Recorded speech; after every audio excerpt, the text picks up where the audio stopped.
ಹೇ guys, ನಾವಿವಾಗ ice cream ತಿನ್ನಕ್ ಹೋಗ್ತಾ ಇದೀವಿ. Polar bear DBC. No words Badavanahalli Badavanahalli ಅಂತ ಒಂದು ಹಳ್ಳಿ ಇದೆ ಮದ್ಗಿರಿ ಹತ್ರ. ಆ ಹಳ್ಳಿಗೆ ಬಂದ್ಬಿಟ್ಟು ಇವಳು ಪೋಲಾರ್ ಬೇರ್ ಎಕ್ಸ್ಪೆಕ್ಟ್ ಮಾಡ್ತಾ ಇದ್ದಾಳೆ. ಅಂದ್ರೆ ಕಣೆ ಮಿಲಿಯನ್ ಫಾಲೋವರ್ಸ್ ಬಂದ್ಮೇಲೆ ಇಲ್ಲಿ ಕಟ್ಟಿಸ್ತಾರೆ, ಪೋಲಾರ್ ಬೇರ್ ಕಟ್ಟಿಸ್ತಾರೆ, ಮೆಕ್ಡಾನಲ್ಡ್ಸ್ ಎಲ್ಲ. ಆಕ್ಚುಲಿ ಇವತ್ತು ಅಂಬೇಡ್ಕರ್ ಜಯಂತಿ ಇದೆ. So happy Ambedkar Jayanti. ನೋಡಿ ನನ್ನ ತಂಗಿ ಇಷ್ಟೊಂದಿದ್ರು ಯಾವುದು ಇಲ್ವಲ್ಲೇ ಅಂತ ಇದ್ದಾಳೆ. I think I'll take strawberry cone. Okay.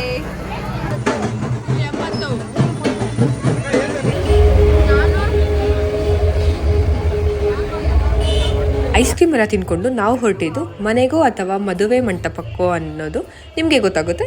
ಕೊನೆವರೆಗೂ ವ್ಲಾಗ್ನ ನೋಡಿ. ಮಧ್ಯಾಹ್ನ ಹೋದಾಗ ಅವ್ರು ಇರ್ಲಿಲ್ಲ, ಸೊ ನಾವು ನೈಟ್ ಹೋದ್ವಿ ಅವ್ರ ಮನೆಗೆ. ಈ ಅವರು ಅಂದ್ರೆ ಯಾರು ಅಂತ ನಿಮಗೆ ಕ್ವೆಶನ್ ಮಾರ್ಕ್ ಇರ್ಬೋದು.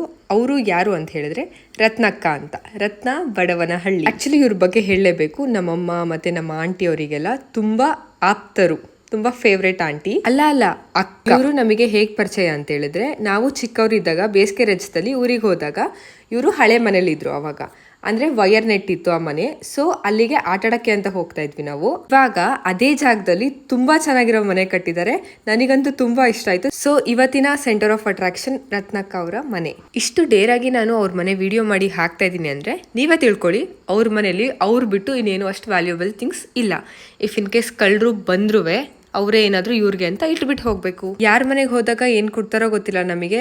ಇವ್ರ ಮನೆಗೆ ಹೋದಾಗ ನಂಗೆ ಒಂದು ಬಿಲಾಂಗಿಂಗ್ನೆಸ್ ಫೀಲ್ ಆಯ್ತು. ಇವರು ಮತ್ತೆ ಇವ್ರ ಮನೆ ನನಗೆ ಏನಕ್ಕೆ ಯೂನಿಕ್ ಆಗಿ ಅನಿಸ್ತು ಅಂತ ಹೇಳಿದ್ರೆ, ಅಷ್ಟು ದೊಡ್ಡ ಜಾಗದಲ್ಲಿ ಎಷ್ಟು ಮನೆಗಳನ್ನ ಬಾಡಿಗೆ ಕೊಡೋ ತರ ಕಟ್ಬೋದಿತ್ತು. ಬಟ್ ಇವರು ಪ್ರಿಫರ್ ಮಾಡಿದ್ದು ನೆಮ್ಮದಿ. ಆಕ್ಚುಲಿ ಹೇಳ್ಬೇಕು ಅಂದ್ರೆ ಮನೆ ಸೇಮ್ ಟು ಸೇಮ್ ಮದುವೆ ಮಂಟಪದ ತರನೇ ಇದೆ. ಅಂದ್ರೆ ಅಷ್ಟು ದೊಡ್ಡದು. ನನಗೆ ತುಂಬಾ ಇಷ್ಟ ಆಗಿದ್ದು ಮೇನ್ ಡೋರ್. ಆಕ್ಚುಲಿ ಅದ್ರಲ್ಲಿರೋ ಕಾರ್ವಿಂಗ್ಸ್ ತುಂಬಾ ಇಂಪ್ರೆಸಿವ್ ಆಗಿದೆ. ಡೋರ್ ರೆಡಿ ಆದ್ಮೇಲೂ ಕೂಡ ತುಂಬಾ ಆಲ್ಟ್ರೇಷನ್ಸ್ ಮಾಡ್ಸಿದ್ದಾರೆ ಆಂಟಿ. ಬಿಕಾಸ್ ಅವ್ರಿಗೆ ಮೈಂಡ್ ಅಲ್ಲಿ ಮೊದ್ಲೇ ಇತ್ತಂತೆ ಇದೇ ತರ ಇರ್ಬೇಕು ಮೈನ್ ಡೋರ್ ಅಂತ. ಮನೆಗೆ ಹೋದ್ರೆ ಸಾಕು, ಫಸ್ಟ್ ಫ್ಲೋರ್ ಅಲ್ಲೇ ನಿಮ್ಗೆ ರಂಗನಾಥ ಸ್ವಾಮಿ ದರ್ಶನ ಕೂಡ ಆಗತ್ತೆ.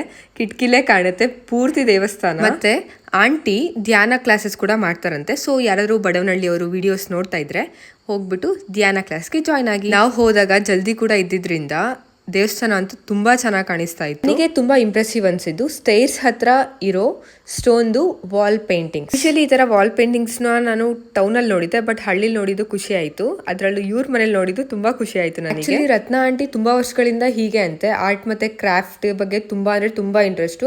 ಇವಾಗ ಮಾಡೋದು ಸ್ವಲ್ಪ ಕಮ್ಮಿ ಆಗಿರ್ಬೋದು, ಬಟ್ ಇಂಟ್ರೆಸ್ಟ್ ಅಂತೂ ಯಾವತ್ತೂ ಕಮ್ಮಿ ಆಗಿಲ್ಲ ಅನ್ನಿಸ್ತು ಇವ್ರ ಜೊತೆ ಮಾತಾಡಿದಾಗ. ಮಾಡಿರೋ ಆರ್ಟ್ಸ್ ಆಕ್ಚುಲಿ ಇತ್ತಂತೆ, ಬಟ್ ಹೀಗೆ ನೋಡಕ್ ಬಂದವರೆಲ್ಲ ಒಂದೊಂದು ತಗೊಂಡು ಹೋಗ್ಬಿಟ್ಟಿದ್ದಾರೆ. ಅವ್ರ ಫ್ಯಾಮಿಲಿಗೆ ತುಂಬಾ ಸಪೋರ್ಟ್ ಮಾಡಿದ್ದಾರೆ ಆಂಟಿ. ಬಟ್ಟೆಗಳನ್ನ ಸ್ಟಿಚ್ ಮಾಡೋದ್ರಿಂದ ಹಿಡ್ದು, ಮೇಕಪ್ ಮಾಡೋದ್ರಿಂದ ಹಿಡ್ದು, ಓದಿಸೋದ್ರಿಂದ ಹಿಡ್ದು ಎವ್ರಿಥಿಂಗ್. ತುಂಬಾ ವರ್ಷ ಆಗಿತ್ತು ಇವ್ರನ್ನ ಮಾತಾಡಿಸಿ ಇವ್ರ ಮನೆಗೆಲ್ಲ ಹೋಗಿ. ಈ ಸರ್ತಿ ಹೋಗಿದ್ದು ತುಂಬಾ ಖುಷಿ ಆಯ್ತು ನನಗೆ. ಇವತ್ತಿನ ಕಂಟೆಂಟ್ ಇದಾಗಿತ್ತು. ಆಕ್ಚುಲಿ ಇದೆಲ್ಲ ವಿಡಿಯೋಸ್ನ ಮರ್ಚ್ ಮಾಡಿದಾಗ ನನಗೇನು ಅನ್ಸಿದ್ದು ಗೊತ್ತಾ, we have to prefer peace over paisa. Thanks for watching. ಹೀಗೆ ಸಪೋರ್ಟ್ ಮಾಡ್ತಾ ಇರಿ ಅಂತ ಹೇಳ್ತಾ ನನ್ನ ವ್ಲಾಗ್ನ ಮುಗಿಸ್ತಾ ಇದ್ದೀನಿ. ಟೇಕ್ ಕೇರ್, ಬಾಯ್.